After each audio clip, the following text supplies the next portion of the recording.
Racist cop hits the black man with a baton, then was taught the lesson of his life. He thought he could get away with it, a cop abusing his power, targeting an innocent black man. But what happened next? Let's just say it's a lesson he'll never forget. Abuse of power, unchecked prejudice, and one man's bravery in the face of it all. This story is about Marcus, an ordinary black man who stood tall against a racist cop's assault. What started as an unjust act turned into a moment that exposed the truth and changed everything. You won't believe how justice was served. It all began on a regular afternoon in downtown Los Angeles. Marcus, a hard-working small business owner, was on his way home after dropping off donations at a local charity. Walking through a quiet neighborhood, he noticed a police car slowing down beside him.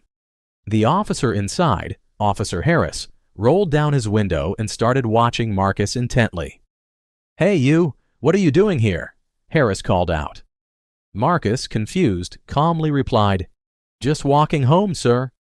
But Harris wasn't convinced. "This isn't your neighborhood," he said, stepping out of the car. Marcus tried to remain polite. "Actually, I live just a few blocks away," he explained, pointing down the street. Harris didn't care.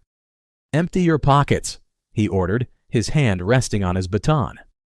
Marcus complied, pulling out his phone, wallet, and keys. "Is there a problem, officer?" he asked. But Harris's demeanor grew more aggressive. "Don't get smart with me," he snapped. Then, without warning, he raised his baton and struck Marcus across the arm. The force knocked Marcus back, and the sound of the impact echoed through the street. Nearby residents gasped, some pulling out their phones to record. Marcus held his arm, the pain searing, but he refused to retaliate. "What did I do?" Marcus asked, his voice trembling but steady. Harris didn't answer.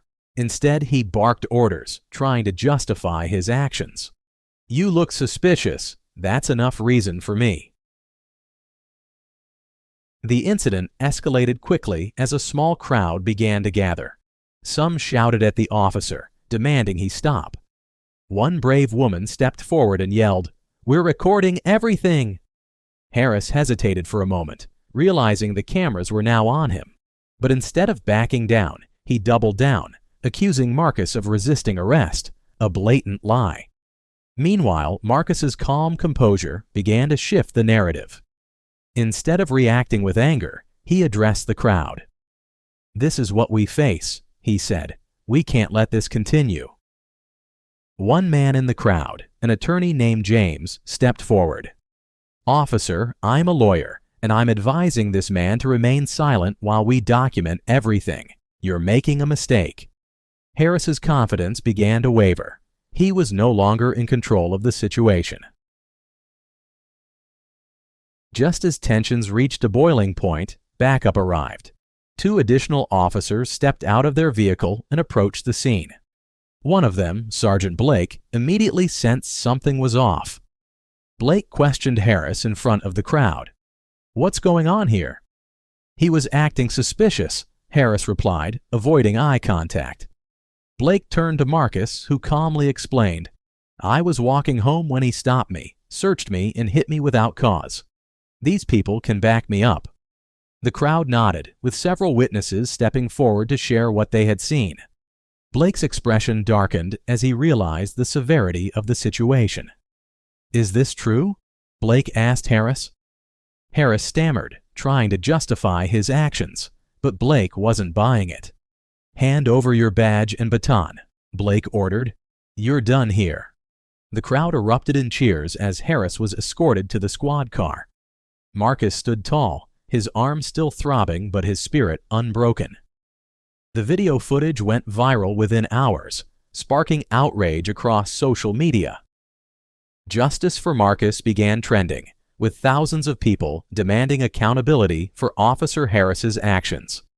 Local news stations picked up the story, and protests were organized outside the police department, calling for systemic reform. Marcus, despite his injuries, became a symbol of resilience and courage. He gave interviews, speaking not just about his experience, but about the broader issue of racial profiling and police brutality. "Violence won't change anything," he said in one interview, "but speaking out, standing together, that's how we make a difference." The incident led to a formal investigation into Officer Harris's conduct. It was revealed that he had a history of complaints, and his actions that day were the final straw. The police department also announced new training initiatives focused on de-escalation and bias awareness, though many activists argued it wasn't enough. For Marcus, the ordeal was life-changing. He used his platform to advocate for justice, partnering with community organizations to support victims of police brutality. His story inspired others to come forward with their own experiences, amplifying the call for change. Marcus's story is a powerful reminder that courage in the face of injustice can spark real change. It highlights the importance of holding people accountable, regardless of their position of power, and the strength it takes to stand tall against prejudice. It also underscores the power of community. Without the witnesses who stood by Marcus and recorded the incident, the outcome could have been very different. Together, they proved that solidarity can challenge even the most deeply rooted injustices. Have you ever been falsely accused or felt like no one believed you? Share your story in the comments below. We'd love to hear how you overcame it. And don't forget to subscribe for more stories that inspire and challenge the way we see the world. Subscribe for more powerful stories of resilience and unity.